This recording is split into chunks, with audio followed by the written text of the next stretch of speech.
Perkenalkan, nama saya Gabriela Rontuene dengan NIM 2114201053 dari kelas A2 Keperawatan semester 4 Fakultas Keperawatan Program Studi Ilmu Keperawatan Universitas Pembangunan Indonesia Manado. Maksud dan tujuan dari pembuatan video ini adalah untuk memenuhi tugas ujian akhir semester pada mata kuliah keperawatan HIV/AIDS dengan dosen pengampu Nurse Embryonidi, Eskop MKes. Pengertian HIV/AIDS.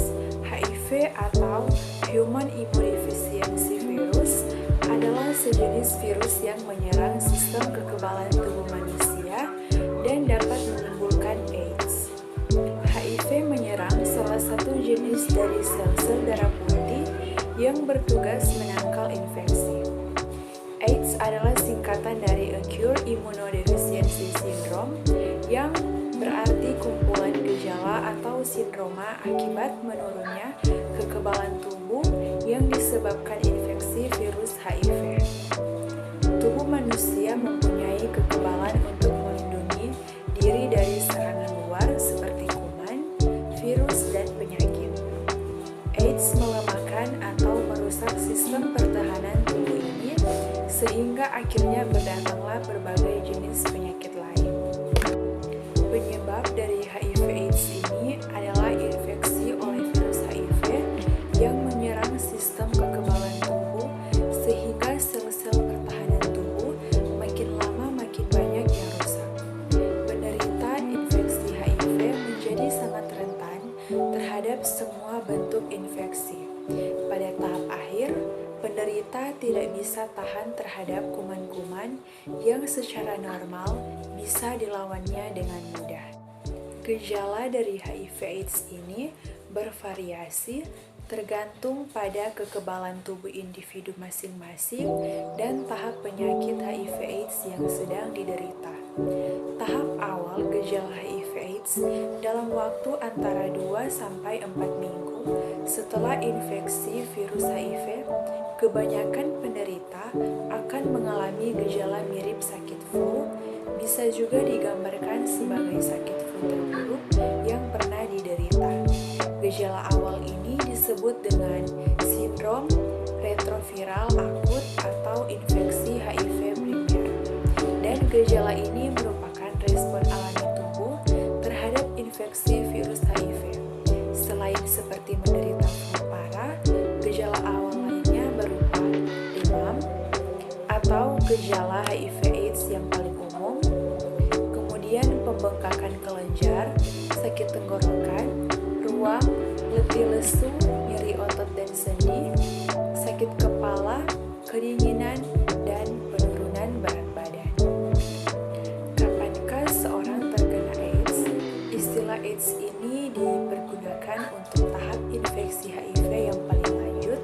Sebagian besar orang yang terkena HIV bila tidak mendapat pengobatan akan menunjukkan tanda-tanda AIDS dalam waktu 8-10 tahun.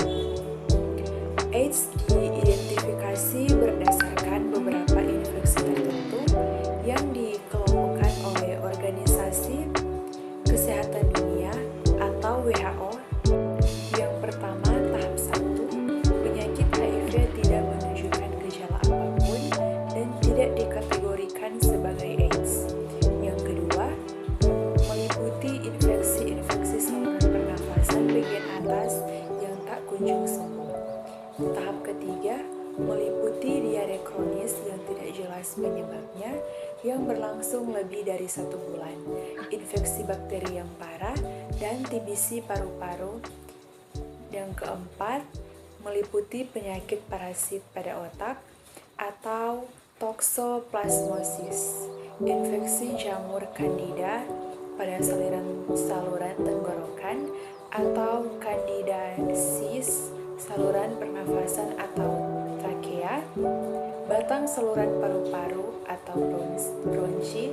Apakah HIV/AIDS ini berkembang menjadi AIDS? Lamanya dapat bervariasi dari satu individu dengan individu yang lain dengan gaya hidup yang sehat. Jarak waktu antara infeksi HIV dan menjadi sakit karena AIDS dapat berkisar antara 10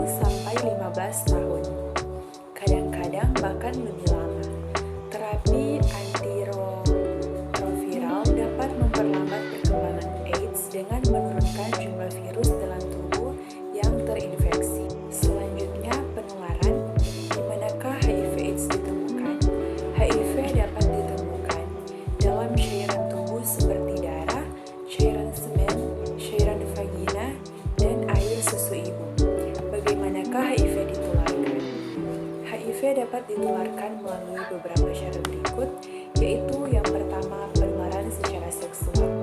HIV dapat ditularkan melalui seks penetratif yang tidak terlindungi.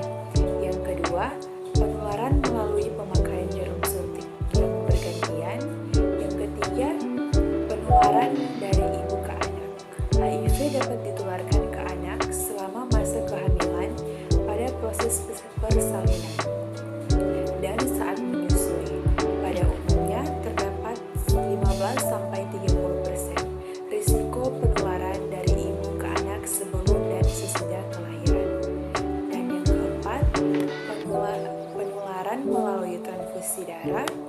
Kemungkinan risiko terjangkit HIV melalui transfusi darah dan produk-produk darah yang terkontaminasi ternyata lebih tinggi, lebih dari 90%. Kendati demikian, penerapan standar keamanan darah menjamin penyediaan darah dan produk-produk darah yang aman, memadai dan berkualitas, baik bagi semua pasien yang memerlukan transfusi.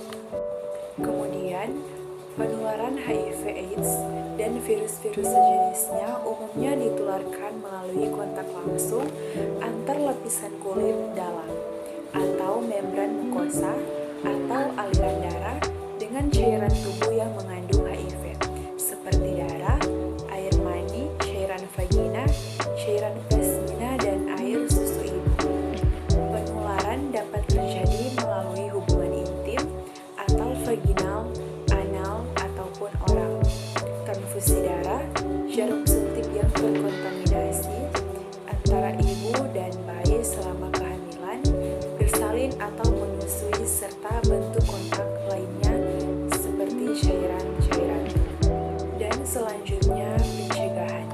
Bagaimana infeksi HIV dapat dicegah?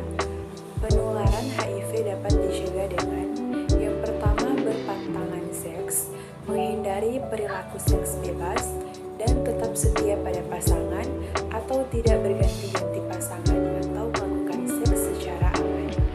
Yang kedua, apabila kita menjalani transfusi darah, pastikan bahwa darah dan alat-alatnya steril dan telah melalui tes HIV dan standar keamanan darah. Selamat datang di Universitas Pembangunan Indonesia Manado yang terletak dekat dengan kawasan bisnis Bahu Mall Manado. Tempatnya di Kelurahan Bahu, Lingkungan 3 Manado, sangat strategis di pusat kota Manado. Dibangun di atas lahan seluas 2,5 hektar, Universitas Pembangunan Indonesia Manado berdiri megah dengan ruangan 7 lantai, terdiri dari ruangan kelas, ruangan kantor, perpustakaan, laboratorium komputer, laboratorium keperawatan, pengadilan semu, dan laboratorium bahasa, kantin, serta rooftop di lantai atas.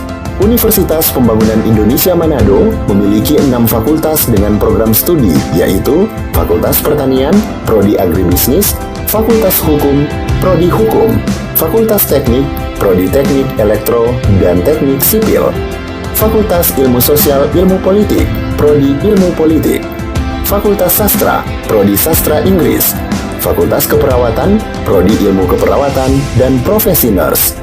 Didukung oleh sumber daya manusia yang berkompeten dan tersertifikasi, Universitas Pembangunan Indonesia Manado memiliki dosen dan tenaga kependidikan dengan latar belakang S2 dan S3 lulusan dalam dan luar negeri. Proses belajar mengajar dilaksanakan dengan teknologi informasi merujuk perkembangan dunia modern saat ini, dilakukan dengan sistem e-learning dan sistem ujian online atau ULAIN. Hasil tracer student Universitas Pembangunan Indonesia Manado dan fakultas menyebutkan lulusan UNPI sudah tersebar di dalam dan luar negeri.